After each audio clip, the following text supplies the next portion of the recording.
Good afternoon. This is 3 Hour Bass, and today we're going to have a topic that I'm either bothered with, even with my 30 years of business and finance and consulting. And I'm going to ask it to these two guys. Do you do the traditional buy, borrow, die technique, or do you do cash all the way? Guys, Jim, let's start out with you. What do you think? Well, I haven't died yet, so I I guess say, I I could wouldn't do do the the die part. die. Yeah. But you understand. Yeah. Right. So what do you guys' thoughts on it? I guess I'm gonna defer to George and let him talk about it. You're deferring to George. George, What do I prefer? what do you think builds the wealth fastest? Buy, borrow, die? So are we defining wealth as in, are we defining wealth as in property or wealth as in we're talking cash? We're talking about wealth and what it defines to you. So I think property wise, I would go with the first method. If you're talking about property. And that would be what? To borrow. Buy, borrow, die. Yeah. Okay. So what we mean by buy, borrow, die, ladies and gentlemen, is, as an example of property, you would buy the property, let that property acquire equity, borrow against that equity, and then put that money back in other assets to buy other properties or other assets. And you never sell, you never, you just keep building those assets, and then bloop, you die. And then the next generation pick it up. Yes. Now, the other flip side is, and there's a lot of arguments, there's a lot of people on YouTube saying that, screw, buy, borrow, die. They're saying there's no use cash, build up everything with cash, then you don't owe anybody, So there's one influencer you may know of, George and Jim, Anton Daniels. Mm-hmm. He believes in the liquid equity, liquid, Yeah. being all the way liquid. Yeah, He doesn't believe in borrowing, sucking out the equity, and then, then we're spoken first. Jim, do you now have a viewpoint you can share? I don't think I would subscribe to either one of those 100%. I think part of your portfolio you should be in cash, should be liquid, and I think a part of it you should borrow the equity that builds up through appreciation that has nothing to do with what you may or may not have put into that asset. So far, let's step back for a second. I think I'm liking both. Yeah, but Each so has far its- you each only has its shared place. one. Each has its place. But the first thing you said was buy and let the equity occur. No, I said Then you said borrow back said- against the equity. I said a part of your portfolio should be Percentage of all cash, not that and you're not building equity into it. So, but today, pick a side. Well, today I've got a little bit of both. Okay. So, For instance, the but I need you to go to one extreme. Own all my properties outright, or keep sucking out the equity. Which one would you choose? well, I would say that probably 70% of the assets that my wife and I have built right now, we've gotten to that point because we have pulled equity to acquire more assets, and we've repeated that process. We've pulled more equity out of those assets to buy more assets. So There's about 70%. 30% of our passive income is coming from 100% liquidity where there's not any equity other than the cash. So So if someone had a gun to your head and you had to pick a side, I would interpret that it would be buy, borrow, die, because 70% of your assets are in that method. yeah, but I think part of the problem is with the way you're describing buy, borrow, die. I understand it that you're hoping that death is a long ways down the road. I'm not hoping we will die. because real world example, which is what you're asking me, real world example, if somebody had a gun to my head, Mhm. the cash, the inflow, the income that I'm currently living on is not from the buy, borrow, die concept.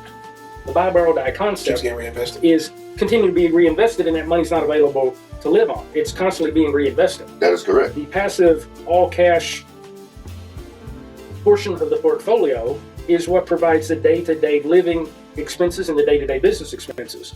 So if you're giving me the ultimatum, you only can choose one or the other. In order to survive and Okay. live, I have got to choose the all-liquid passive income. Buy, borrow. No, cash. Because you're not getting that. You're never getting that. Well, he's saying all he's doing is taking and reinvesting it. It's never coming back to Yeah, him. you're borrowing the equity and reinvesting it. You can't live off of that. That is from here into the future. Today's living expenses you can't sustain today's living expenses if you're borrowing equity and reinvesting. You have nothing to live on. You could do both. So you now you're back to the boat. No, so no, you would but- borrow the money, take something to live off of, and then reinvest the rest. gentlemen, you have the same results. Whether you buy, borrow, die, or you own 5 of your properties, you're still taking a rental income to either reinvest or to live off of. You have the same result. No, That's how you get there. If you're taking out the equity to live on, then you've destroyed the buy, borrow, die model.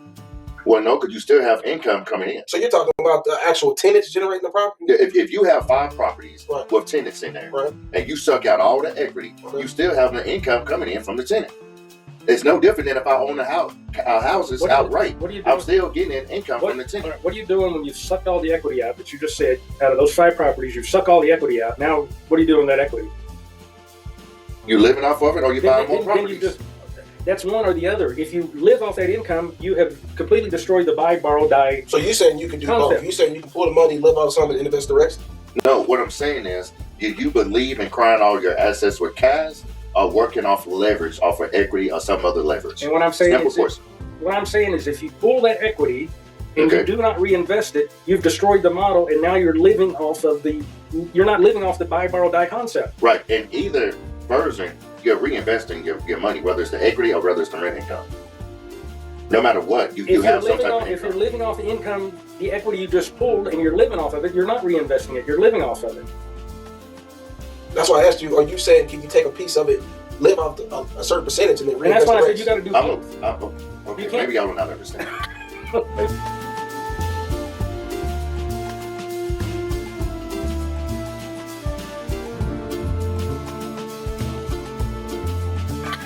Maybe we're not, because I think you're making it deeper than what it is. No, okay. That's this question. Would you rather have all cash and say, I'm finna go buy that house Well, in he chose. Lancaster, He said he would rather have the cash because he lives off it. but you can live off both? That's Okay, not so right. Jim picked a side. His side is he would rather go liquid because you can live off the cash. But then he said, all my properties, I did it with equity. I know, but his 70% of it. yeah, 70%, but you choosing cash, yeah, but cash but is only because you 30%. made him choose between one and the other. His initial statement was both. You need a mix of both. The 70% is buy, borrow, die. And then You he's living continue off the to hold 30%. the Oh, we got jobs in this scenario. The business has expenses. Oh, okay, but that's irrelevant about the expenses. No, if I borrow against it, You still owe, and you still got expenses. Okay, all right. I can never suck out the equity and own it outright. true. Okay. Okay, I'm with you. I can get $2,000 a month for that property every month. Yes. Okay. At the end of the year, I'm gonna have a certain amount of cash built up Okay. that I can invest. I own that Okay. outright. We with you on that. Okay. Or I can say, I'm gonna drain this equity every 5 years, every 10 years. Okay. Yes. But I never own the house. But what are you doing with it? Is what we're saying. With the equity? Yes. I'm buying more stuff. The same thing I'm doing if I own the house outright. So That's why I said that's What about irrelevant. What about your expenses? The same thing. Like, I'm gonna have expenses regardless if I own it outright or if I'm sucking out equity. Expenses is And so irrelevant. this No, is this is where it compounds the relevance. Doesn't disappear the relevance. it makes it more important. If you pull the equity, your expenses are going to accelerate. because you have monthly payments. You got to make If you own outright, your expenses stay almost nothing. yeah. So as long as you don't have no big maintenance problem, you capitalize. The expenses may be greater, They Right. accelerate. but no matter what, I have expenses on both That's what we sides. said, but it matters though. It's not the same expenses if you own it out in cash. Okay, I'm gonna have a lot more expenses with a mortgage. Yeah. But they still, an expense is an expense. okay. But you- Then The it expense may makes be sense that you have greater, more. but your philosophy and how you build your wealth is what I'm asking for. I don't want to run around the bush, but I mean, It's We both. know they both have expenses, True. and we also know that the expenses will be higher if you're sucking out the equity because you have that loan that There's- you have to pay back. there is But that's space. irrelevant to my question about the expenses. There is space for both because So you you- do want to diversify. but he wanted him to choose a side if you had to choose one or the other. Yeah. And so Well, you Jim, say he choose cash. Jim said liquid because it's better for him when you live off of it. Because my expenses will be minimal Your overheads and I'll low. be getting monthly income. If I had to choose the other, my expenses are going to be huge, and most of my monthly income is going to be paying those expenses. Yeah. Right. And- But the technicality was irrelevant to what technique you're going to use to build wealth. No matter what, you're going to have expenses. work- One may be greater, one may be lesser, but your theory still Long remains. term, With your Liquid- wealth, liquid. it's going to be a better liquid, unless in my opinion. that's why I told you. That's You can move fast, but just because you got 50 properties don't mean right. you got the cash flow. It ain't about how much you make, it's about how it flows. What was that model? They're not worried about being liquid. They're just trying to buy as much as they can before they die. Okay, so you're saying cash. What are you saying? I'm saying both. For me- But if I got a gun to my head, I'm going to go with the cash. What are you saying? Yeah, I need to be more liquid because most of mine that I bought was buying the property, he locking or whatever else, and then running with the money. and invest in it. And you're gonna come a point in time when you're gonna need cash for something. Yep. And then that moment that happens, and his is the water bill, somebody else's may be reconstruction, you may have a building that catch on fire, insurance only paying for a certain expense. When that time it happens, you're not liquid, and you don't have a line of credit, you're screwed. For me, gentlemen, let's say I need someone I love need heart surgery. Mhm. It's a process to take the equity out of my home. Yeah, it's gonna take a while. But if I got the 30,000 in the bank, You can, yeah. or even in a stock portfolio, I could go sell my SoFi, and so I'm leaning towards the cash side, even though I haven't get all the way decided. Now there's a third alternative. Oh, Which shit. is the original one you you said. So what we said. you sometimes don't allow us to look at. No, because most people, yeah, they have cash. Most people have a little bit of both, but your overall technique was what I was asking. Like this guy named Anton Daniels, he's a influencer. He doesn't believe in financing nothing. If he can't buy cash, He don't buy- he ain't buying it. Well, the third technique, which is gaining a lot of ground, probably the last couple of years, Mhm. is neither one of those things. Okay, Don't own the property. Rent it from somebody else that owns it, Mhm. and use it to rent to somebody else. So pay less to control it. Get somebody else to pay you more than what you're paying to use it, and take the arbitrage in the middle. That's a That good way, suggestion. you're not out of pocket the cash to buy it. You're not you're not leveraging it to pull equity that now becomes a debt that you got to repay. You're just paying for an asset on a short-term basis and charging more for someone else to use the asset that you're controlling. That is definitely a technique. I appreciate you for bringing that forward, John. However, If that ain't the biggest At least I'm appreciative. If that ain't the biggest F you. I had no intent to do it if you. That's how it felt. You know, I swap with a as I've tried to do that myself in the past, most contracts now, there's one little bitty clause Yeah. that prevents you from doing that. But if you can do it, I'm 100% with you. I'm gonna give you an example which is outside of real estate. Okay. My good buddy George here Mhm. has already invested $65,000 into a nice lawn mowing behemoth of a tractor. Okay. I could pay him to come mow my farm. Mhm. I could hire him to come do that. Okay. Or I could say, hey, George, let me use your tractor for $100 a day. Mhm. I need it for about 2 weeks. Mhm. And he says, sure, give me $1,500, take my tractor for 2 weeks, Right. and try not to damage it. Thanks, George, I appreciate it. Now, I drive his tractor down the street. I got 5 neighbors that need to mow their property. Yep. And they say, Jim, can I borrow your tractor? I said, no, it's not my tractor. But I tell you what, I'll let you use it for the day for $150.